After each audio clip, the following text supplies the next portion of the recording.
Anyway. Anyway, strike. So, this is the second week of our strike. And it's also, if you're not in the US, this is one of the major federal holidays, which is Thanksgiving. And it's a holiday in that we technically only get Friday and Thursday off, but because it's 2 days, it's very common for people to just be gone the entire week. So, smaller pickets this week. I was there all day yesterday, basically, being a strike taxi and picketing, and it was a lot smaller than last week. But we're still doing it. The Teamsters are there today, and the Teamsters are cool. Fuck yeah, solidarity. Yeah. But yes, the main thing I'm gonna talk about before I actually start playing this game is so if you're not familiar with the way that UAW works, because it's almost impossible to get enough people, enough people from the actual cohorts at each of these universities into the same room and actually bargain, because there's tens of thousands of us. Every single campus has, I think it's 2 bargaining team members that they send to these bargaining sessions. It's basically representation for each of the campuses, and the problem is that each of the campuses has very different local politics, and that turns into, you have the really radical people like us at Santa Cruz, the instigators of the 2019 illegal strike, and then you have the more conservative elements at UC Berkeley and UCLA. And for the past now 2 contract negotiations, the conservative side of the bargaining unit has been trying to just get deals passed. And some of this is because the bargaining people have more of an incentive to make deals than the rank and file people, because they aren't necessarily us.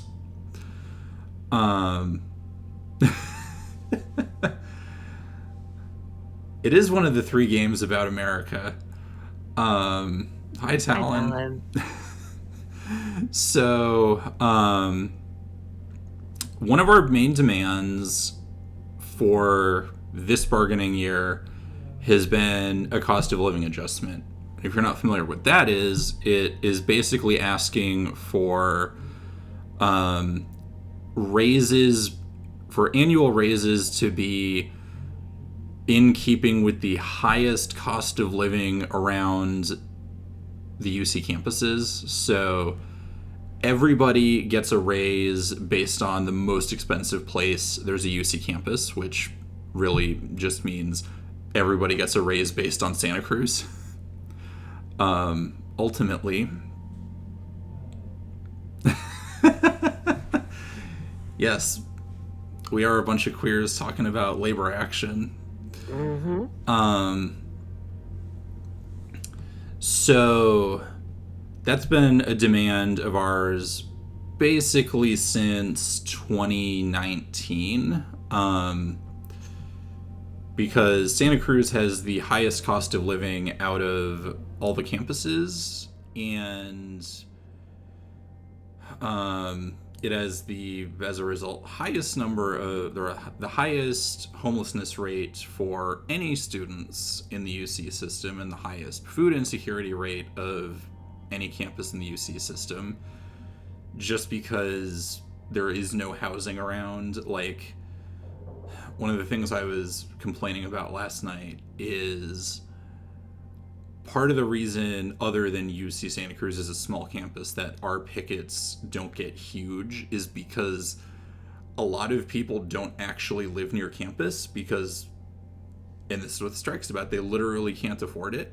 I spent 5 years living in a closet, so I wasn't rent burdened. And that's how you don't be rent burdened in Santa Cruz, is you live in a closet and have no privacy. So that's the state of things at Santa Cruz. And based on like the strike from 2019 to 2020, the cost of living adjustment was one of the major centerpiece demands of the current bargaining season.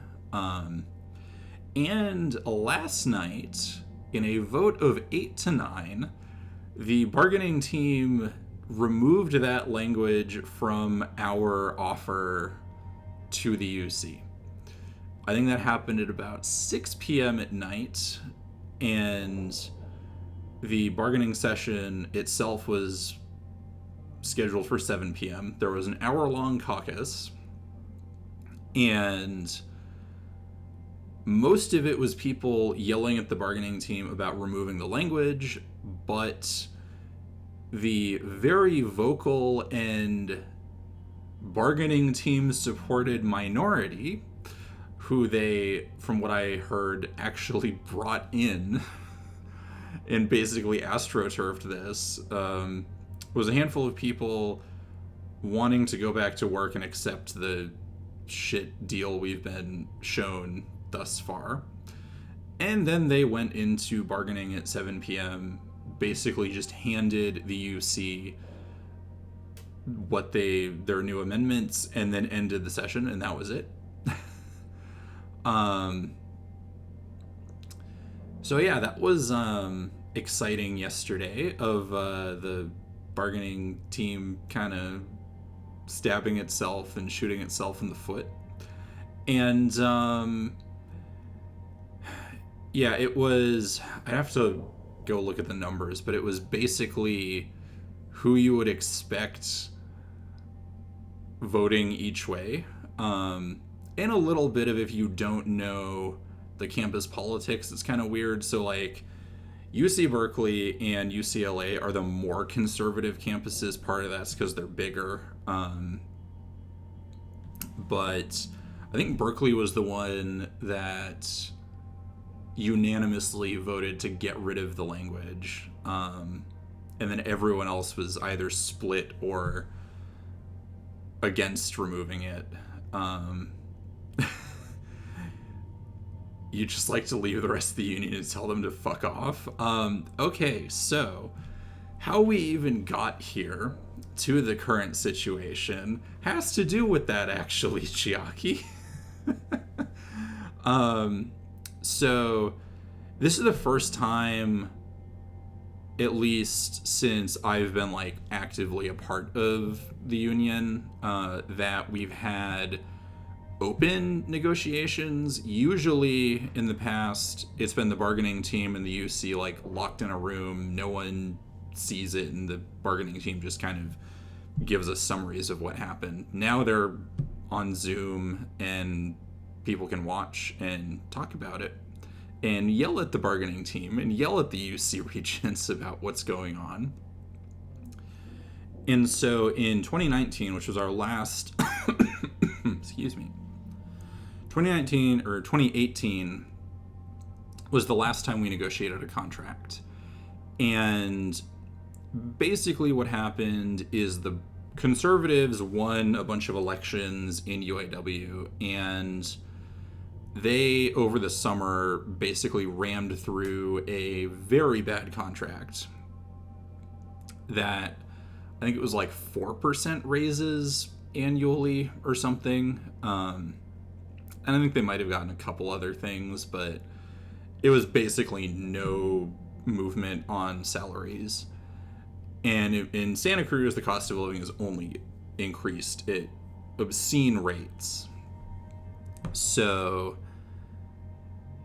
we were the campus that voted 83% to reject that contract. It didn't pass by a lot, but also the vote turnout for it was horrible because it was summer, people were gone, people weren't paying attention. So we got a really shit contract in 2018. And when 2019 came around, people at UC Santa Cruz were suffering even more than they were previously because rents went up, the economy sucked, and all of that lovely stuff. And we started... Thank you, dear. And we started organizing to do a fairly slow-moving labor action over the course of the academic year to try and get ourselves a raise of some kind so we'd have at least parity with one of the other campuses in terms of how, on average, rent-burdened people at UC Santa Cruz were. And then what actually happened was one of these fairly what's the word? One of these fairly innocuous, like, labor gatherings got canceled because it was raining, and one of our administrators sent out a very condescending email about people gathering for labor activity while they were under contract. And this in turn made all of the grad students incredibly angry, in addition to already being angry about the contract. So basically the entire plan of slowly building up to potentially withholding grades excuse me, in the spring, that all gets thrown out and fast tracked to, well, it's like basically around now, those years ago. Yes, the reply all thread. Oh, that's why, yes, there's a massive listserv reply all thread because of this email. And people are livid, people are calling for a strike, and I forget if we actually voted. I think we voted locally to go on strike, and it was like week 8 or 9 of the quarter, so this time of year. And the thing we decide on to go on strike, if you're a TA, is to withhold entering grades, like entering final grades for the term. And admin freaks out about this, and we're doing an illegal strike. So we don't have any union support. We don't have anything. It's just a bunch of very angry people who want to do something to mess with the administration to get them to listen to us for once. So we started withholding grades. I want to say it was like the week after Thanksgiving. So like if it was this year, it'd be like next week is, I think, one of the anniversaries of a bunch of people going into our various like grade books and removing everything so that nobody could enter grades.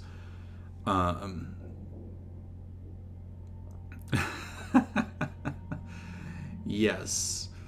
So that starts at the end of 2019, and there's more momentum, more build-up into 2020, and the strike like officially starts in February, and we start blocking campus. And if you're not familiar, UC Santa Cruz is an extremely easy campus to shut down.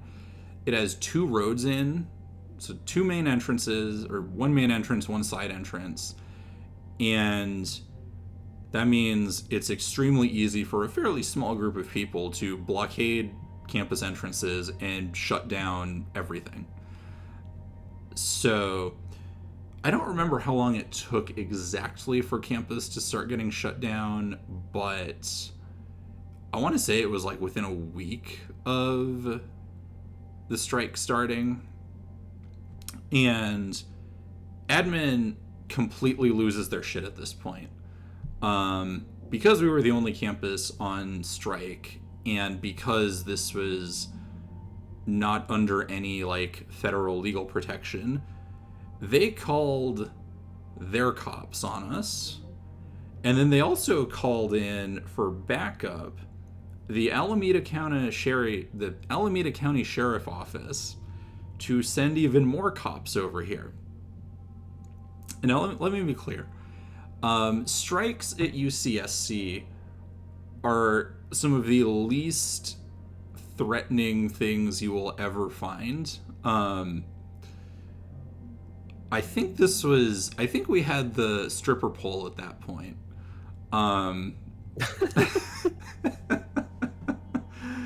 Perfect addition, honestly. There was for quite a while at the picket a stripper pole you could practice your pole dancing on, and I think they brought this in.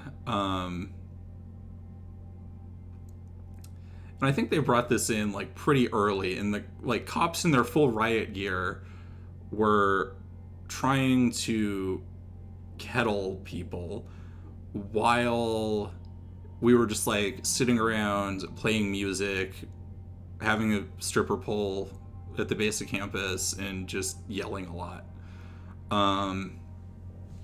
So they did arrest, I want to say, 18 people that day and beat up even more people. And this got a ton of news coverage, and it also got a good number of our faculty to come out and, in their full regalia, stand between us and the cops. So there's... Let me see if I can find any of these pictures. Because there's a handful of pictures of faculty staring down the riot cops, and I wonder if Google will help me with this.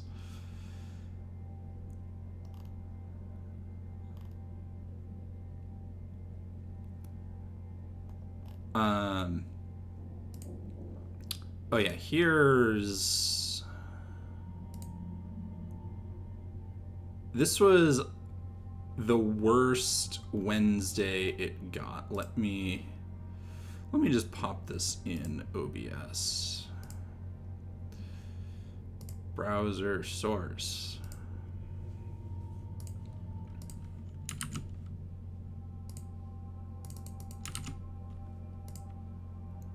All right, so this is from the Wednesday where people started getting arrested.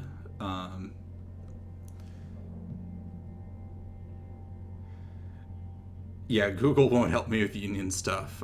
They will help me with, what's it called? Police coverage. I don't know if I'll be able to find... There's a very specific picture that I'm looking for. One of our faculty standing a couple feet away from the riot cops. But yeah, this was... But yeah, anyways, this was the worst day of the whole strike. And all of the coverage that we got about the riot cops arresting and beating people, that finally got admin to back off using them. Because yeah, that like... Fun. Yeah. Who could have guessed beating up your peaceful students who are literally doing nothing makes you look bad. Also, there's a long history of this, not only from like the 70s, in the 70s, I think, are part of why the UC cops have. So it doesn't stop the cops, it stops admin from letting the cops do things. That's the distinction. Because they were already getting a ton of bad press, and this whole incident freaked them the fuck out even more. And so far on this strike, I have seen exactly 3 cops who were staying about as far away from us as they possibly could. And all they were doing was putting like roadblocks in for when the undergrads last week decided to take over the intersection. So yeah, that was this here was the worst day of the strike 3 years ago or 2 years ago. And after this, the cops stopped being around as much. And the strike continued basically until COVID shut everything down.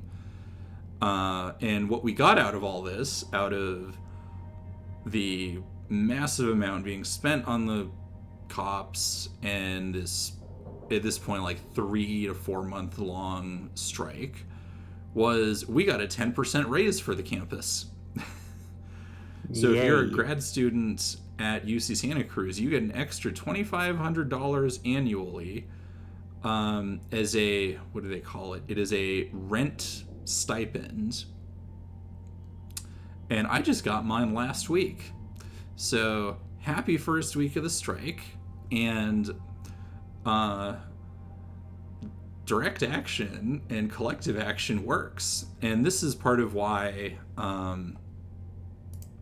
everyone is so mad at the bargaining team, because they basically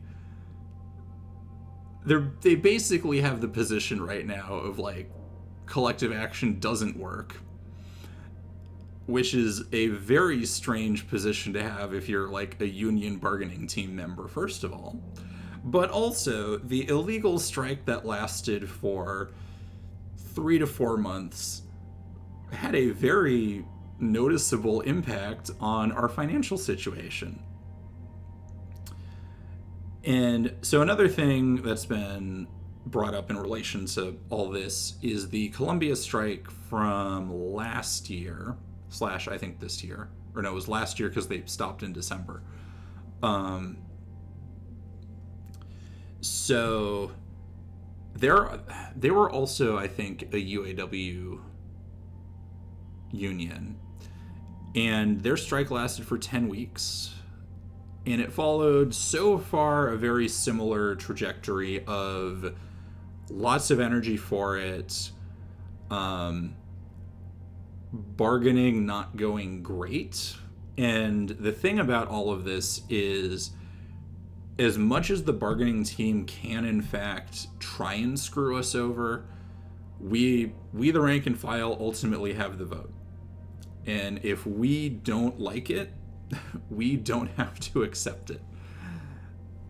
And I mean, to the point of like how angry people are about what happened with the bargaining last night, there's a petition going around for the grad workers right now that's basically asking them to undo what they did last night. And then there's also been there's also been talk of